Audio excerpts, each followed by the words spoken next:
Exercise 1.6 question number 1 part number 6।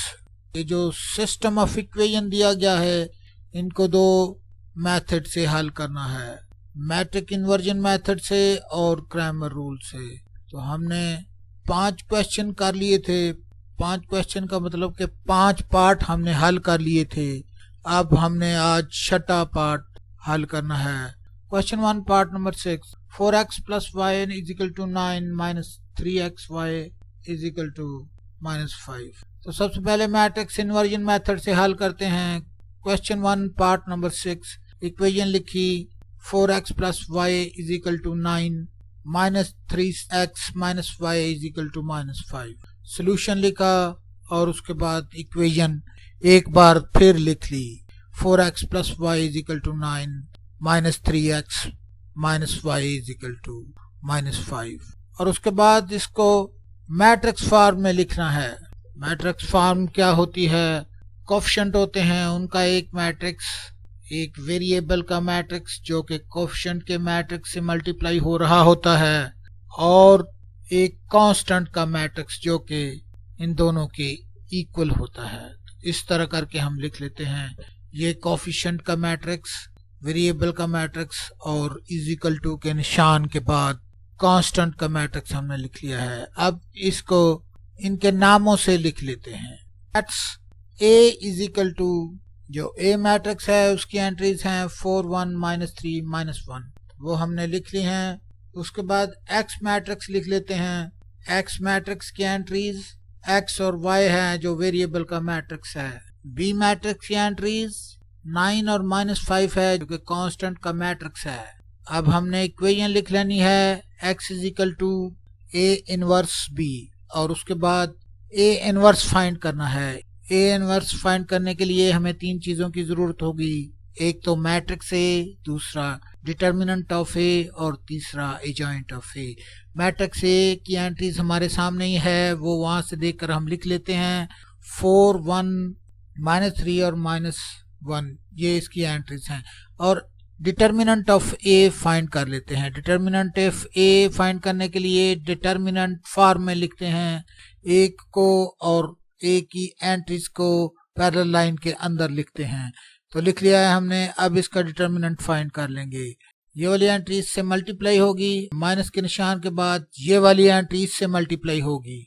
तो कर लिया है हमने इसको मल्टीप्लाई। -1 जब 4 से मल्टीप्लाई हुआ तो माइनस का 4 आ गया, और -3 जब 1 से मल्टीप्लाई हुआ तो माइनस का 3 आया था, जो कि इस फार्मूले के यहाँ पर फार्मूले का माइनस था। तो उससे ये वाला माइनस मल्टीप्लाई होके प्लस हो गया, तो ये 3 प्लस का आया है, इसलिए -4 + 3 आ गया है। हमने इधर -4 + 3 लिख लेना है। इसको सिंप्लीफाई किया तो -4 + 3 जब सबट्रैक्ट हुए तो माइनस का 1 आ गया। तो यहाँ पर हम लिख लेंगे -1, ये इसका ए का डिटर्मिनेंट है, और क्योंकि ये नॉन जीरो है इसलिए हम यहाँ पर लिख लेंगे matrix A is a non singular matrix because determinant of A is non zero, therefore solution is exist. उसके बाद इसका एडजॉइंट फाइंड करेंगे हम। एडजॉइंट ऑफ ए फाइंड करने के लिए हमने जो प्रिंसिपल डायगोनल में एंट्रीज हैं ये वाली, इनकी जगह को तब्दील कर देना है, और ये जो नॉन प्रिंसिपल डायगोनल में एंट्रीज हैं इनके साइन को तब्दील कर देना है। तो कर दिया है हमने, दोनों काम कर लिए हैं हमने, जगह को भी तब्दील कर लिया है और साइन को भी तब्दील कर लिया है। इसकी जगह पर ये और इसकी जगह पर ये लिख लिया है, और इसके साइन प्लस था तो ये माइनस हो गया है, और इसका साइन माइनस था तो ये प्लस हो गया है। तो ये a joint of A joint of of निकल चुका है, डिटर्मिनेंट ऑफ ए भी निकल चुका है। अब हम इनवर्स ऑफ ए फाइंड कर लेंगे। इनवर्स ऑफ ए फाइंड करने का फार्मूला हमें आता है 1 upon determinant of A multiplied by adjoint of A. और यहाँ पर इसके हम वैल्यू पुट कर देंगे। डिटर्मिनेंट ऑफ ए -1 आया था तो यहाँ पर हम लिख देंगे 1 अपॉन -1, और एडजॉइंट ऑफ ए भी हम अभी हमने निकाला है, जिसकी एंट्रीज हमें अभी याद ही हैं, -1 -1 3 और 4 उसकी एंट्रीज हैं। ये ए इनवर्स निकल आया है, इसको अब हम रख छोड़ेंगे और जब हमें ज़रूरत होगी तो उस वक़्त इसको इस्तेमाल कर देंगे। ये सारी की सारी वैल्यू ए इनवर्स की है और इसको हम फर्दर हल नहीं करेंगे, इसी तरह ही रख छोड़ेंगे। ये वाली स्केलर मल्टीप्लिकेशन हम नहीं करवाएंगे और यहाँ पर इसको हम रख छोड़ेंगे और जब हमें ज़रूरत पड़ेगी उस वक़्त ये हमारे काम आएगा। अब हम यहाँ पर इक्वेशन दोबारा लिखेंगे, x is equal to A inverse B और उसके अंदर इसकी वैल्यूज़ को पुट कर देंगे। ए इनवर्स अभी अभी हमारे पास जो आया है 1/-1, वो ए इनवर्स की वैल्यू थी और उसके साथ एक मैट्रिक्स मल्टीप्लाई हो रहा था जिसकी क्या एंट्री -1, -1, 3 और 4 थी। तो वो वैल्यू सारी की सारी इधर लिख ली है। और बी की मैट्रिक्स बी की आपको याद है वैल्यू 9 और -5 यहाँ पर लिखी हुई है, ऊपर से देख लेते हैं हम। ये है 9 और -5 की एंट्रीज थी तो यहाँ पर हम लिख लेंगे 9 और -5। बी की एंट्रीज 9 और -5 थी, वो हमने लिख ली है। आप सिंपली इसको मल्टीप्लाई ही कराना है। ये जो -1 है ये जब इससे डिवाइड हुआ तो इसने -1 ही इधर रह गया है। अब तो इसको तो ऐसे ही लिख लेंगे और इसको मल्टीप्लाई कर देंगे। मल्टीप्लाई कैसे करते होते हैं हमें अच्छी तरह पता है। फर्स्ट रो को फर्स्ट कॉलम से मल्टीप्लाई कर दिया जाता है, ये वाली एंट्री इससे और ये वाली एंट्री इससे मल्टीप्लाई कर दी जाती है। और -1 मल्टीप्लाइड बाय 9 तो हमने भी लिख लिया है -1 मल्टीप्लाइड बाय 9। प्लस के निशान के बाद -1 मल्टीप्लाइड बाय -5 तो हमने भी लिख दिया है मल्टीप्लाइड बाय -5। और उसके बाद सेकंड रो को फर्स्ट कॉलम से मल्टीप्लाई कर देंगे हम। 3 ए वाली एंट्री इससे मल्टीप्लाई करेंगे, ये वाली एंट्री इससे मल्टीप्लाई करेंगे तो 3 मल्टीप्लाइड बाय 9 यहाँ पर भी हमने लिख लिया है 3 मल्टीप्लाइड बाय 9। प्लस के निशान के बाद 4 मल्टीप्लाइड बाय -5 तो यहाँ पर भी हमने लिख लिया है 4 मल्टीप्लाइड 5। अब मल्टीप्लिकेशन तो हो चुकी है, अब इसको मजीद सिंप्लीफाई ही करना है। तो जो -1 है उसको फिलहाल हम इसी तरह साथ साथ लिखते जाएंगे और अंदर वाली टर्म को सिंप्लीफाई कर देंगे।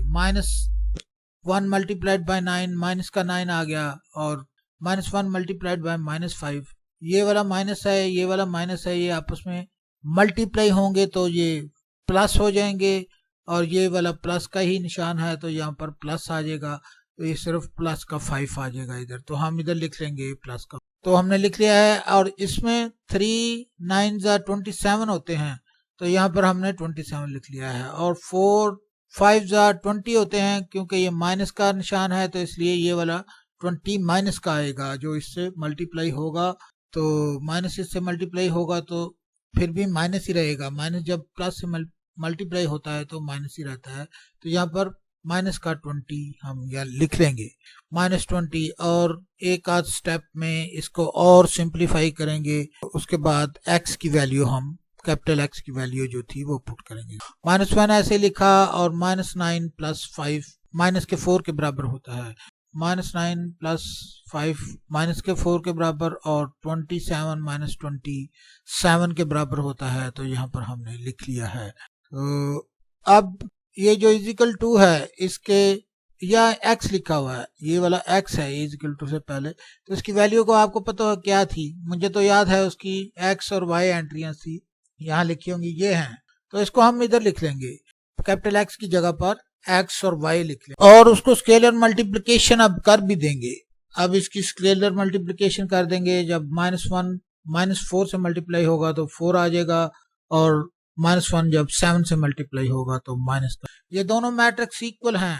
जब भी दो मैट्रिक्स इक्वल होते हैं तो उसके आर्डर बराबर होते हैं और उसकी कॉरस्पॉन्डिंग एंट्रीज बराबर होती हैं। इसके आर्डर भी बराबर हैं और ये वाली कॉरस्पॉन्डिंग एंट्रियां भी आपस में बराबर हैं। x इसके बराबर है और y इसके बराबर है, तो यहाँ पर हम लिख लेंगे इनको मैट्रिसेस से बाहर निकाल कर x = 4 और y = -7। यही जवाब है। अगर आप इसको सोल्यूशन सेट की फॉर्म में लिखोगे तो इस तरह लिखेंगे सोल्यूशन सेट करली ब्रैकेट इनटू स्मॉल ब्रैकेट 4 - 7 करली ब्रैकेट और स्मॉल ब्रैकेट को बंद कर। अब हम इसी क्वेश्चन को बाय क्रैमर रूल हल करेंगे। क्वेश्चन लिख लेते हैं हम। क्वेश्चन 1 पार्ट नंबर 6, इक्वेशन लिख ली 4x + y = 9 -3x - y = -5। Solution लिखा और इक्वेशन एक बार दोबारा लिख ली 4x + y = 9 -3x - y = -5। उसके बाद मैट्रिक्स बना दिए। मैट्रिक्स ए बनाया जो कि कोएफिशिएंट का मैट्रिक्स है 4 1 -3 -1 इसकी एंट्रीज हैं। और उसके बाद मैट्रिक्स बी बनाया। मैट्रिक्स बी कांस्टेंट का मैट्रिक्स है जो कांस्टेंट एंट्रीज 9 और -5 है। तो यहाँ पर हम लिख लेंगे 9 और -5। अब ए का डिटर्मिनेंट फाइंड कर लेंगे। डिटर्मिनेंट फाइंड करने के लिए डिटर्मिनेंट फॉर्म में लिखेंगे को। डिटर्मिनेंट फॉर्म क्या होती है, मैट्रिक्स ए और उसकी एंट्रियों को हम दो पैरेलल लाइन के अंदर लिख लेते होते हैं। तो हमने लिख लिया है 4 1 -3 और -1 को भी पैरेलल लाइन के अंदर लिख लिया है और इस वाले ए को भी पैरेलल लाइन के अंदर लिख लिया है। तो अब इसका हम डिटर्मिनेंट फाइंड कर लेंगे। डिटर्मिनेंट कैसे फाइंड करते हैं? डिटर्मिनेंट फाइंड करने का ये पहले प्रिंसिपल डायगोनल की एंट्रीज को हल करते हैं। ये वाली एंट्रीज से मल्टीप्लाई हो जाती है और माइनस के निशान के बाद ये वाली एंट्रीज से मल्टीप्लाई होती है। -1 जब 4 से मल्टीप्लाई हुआ तो माइनस का 4 आ गया और -3 जब 1 से मल्टीप्लाई हुआ तो माइनस का 3 आ गया, जो कि माइनस के फार्मूले वाले माइनस के निशान से मल्टीप्लाई होके प्लस हो गया। तो यहाँ पर 3 आ गया प्लस का, यहाँ पर हमने +3 लिख लिया और इसको सिंप्लीफाई किया तो -4 में से जब 3 माइनस करते हैं, -4 में से जब प्लस का 3 माइनस होता है तो 1 आंसर आता है और वो भी -1 होता है। तो यहाँ पर हम -1 लिखते हैं इजिकल टू -1। ये इसका डिटर्मिनेंट है। इसका डिटर्मिनेंट -1 है जो कि नॉन जीरो है, तो इसका आगे सोल्यूशन भी पॉसिबल है। अब हम AX मैट्रिक्स बनाएंगे। AX मैट्रिक्स बनाने के लिए हमारे पास ये वाला मैट्रिक्स और ये वाला मैट्रिक्स हमें नजर आने चाहिए, हमारे सामने होने चाहिए, तो वो सामने ही है। तो क्या करेंगे हम AX मैट्रिक्स बनाने के लिए? याद रहे जब AX होगा तो हम X की वैल्यू एलिमिनेट करेंगे। ये बात आपको ट्रिक की तरह याद होनी चाहिए। तो सबसे पहले AX मैट्रिक्स बनाने के लिए हम क्या करेंगे, ये और ये X के कोएफिशिएंट हैं, इसको एलिमिनेट कर देंगे और इसकी जगह ये वाला मैट्रिक्स B की एंट्रीज को लिख देंगे। तो हमने लिख लेना है 9 -5 और उसके बाद ये वाले जो y के कोएफिशिएंट हैं ये इसी तरह 7 यहाँ पर लिख देने हैं। तो यहाँ पर हमने लिख देना है 1 -1। ये मैट्रिक्स AX बन गया है। अब इसको हम डिटर्मिनेंट फॉर्म में हम इसको डिटर्मिनेंट फॉर्म में लिख कर रख लेते हैं। AX को डिटर्मिनेंट फॉर्म में लिखने का तरीका ये होता है कि उसको दो पैरेलल लाइन के अंदर और उसकी एंट्रीज को भी पैरेलल लाइन के अंदर लिख लिया जाता है। अब हम AY मैट्रिक्स बनाएंगे। AY मैट्रिक्स बनाने के लिए भी हमारे सामने मैट्रिक्स ये होना चाहिए। तो मैं इधर लिख भी लूंगा मैट्रिक्स A, नहीं तो यहाँ से ही अंदाजा हो सकता है, ये इससे ही हम अंदाजा कर लेंगे। अदरवाइज मैं जब एडिट करने लगूंगा वीडियो तो यहाँ पर लिख भी दूंगा उसकी वैल्यू। तो ये X के कोएफिशिएंट इधर इसी तरह ही यहाँ लिख लेंगे हम, और इसकी जगह पर ये Y के कोएफिशिएंट हैं, Y के कोएफिशिएंट को एलिमिनेट करके तो जो B की एंट्रीज हैं, मैट्रिक्स B की एंट्रीज हैं, उसको इसकी जगह पर लेंगे। वो 9 और 5 हैं, तो हम यहाँ पर 9 और 5 लिख देंगे। सबसे पहले 4 और -3 इसी तरह लिखा रहेगा, 4 और -3। उसके बाद 9 और 5 जो कि B मैट्रिक्स की एंट्रियां हैं, इसको हमने एलिमिनेट करके इस जगह को इस पर यहाँ पर लिख लिया। तो ये AY मैट्रिक्स बन गया है और इसको भी हम डिटर्मिनेंट फॉर्म में लिख कर रख लेते हैं। AY डिटर्मिनेंट, इसको डिटर्मिनेंट फॉर्म में लिखने का मतलब होता है कि दो पैरेलल लाइन के अंदर AY को भी लिख दिया और AY की एंट्रीज को भी डिटर्मिनेंट फॉर्म में लिख दिया। अब हम AX को टोटली सॉल्व कर लेंगे और X की वैल्यू निकाल लेंगे। AX का डिटर्मिनेंट फाइंड करते हैं हम। फाइंड करने का क्या मतलब होता है, डिटर्मिनेंट को ये वाली एंट्री इससे मल्टीप्लाई होती है माइनस के निशान के बाद, ये वाली एंट्री से -1 जब 9 से मल्टीप्लाई हुआ -9 आ गया और -5 जब 1 से मल्टीप्लाई हुआ तो -5 आ गया, जिसको कि ये वाला फार्मूले का माइनस है यहाँ लिखा हुआ था, उसने इसको प्लस कर दिया है। वो इससे मल्टीप्लाई हुआ है -5 से और उसने इसको प्लस कर दिया है, तो यहाँ पर प्लस का 5 आ गया। अब -9 में से +5 जब सब्ट्रैक्ट होगा तो माइनस का 4 आ जाएगा। तो यहाँ पर हम लिख लेंगे AX determinant of AX is equal to -4। तो अब हम X की वैल्यू फाइंड कर लेंगे। एक्स की वैल्यू किस तरह फाइंड की जाती है, उसके फाइंड करने का हमारे पास फार्मूला है determinant of A X divided by determinant of A. तो यहाँ पर हम लिख लेंगे determinant of A X divided by determinant of A, और अब इसमें इसकी वैल्यूज को पुट कर देंगे। ए एक्स की वैल्यू हमारे सामने ही है जो कि -4 है, डिटर्मिनेंट ऑफ ए की वैल्यू -1 है और डिटर्मिनेंट ऑफ ए एक्स की वैल्यू -4 है। दोनों की वैल्यू यहाँ पर हम लिख लेंगे और -4 अपॉन -1 लिख लिया है हमने। अब ये माइनस और माइनस कट जाएंगे और 4 बाकी बच जाएगा। तो x इज इक्वल टू 4 है, तो यहाँ पर हम लिख लेंगे x इज इक्वल टू +4।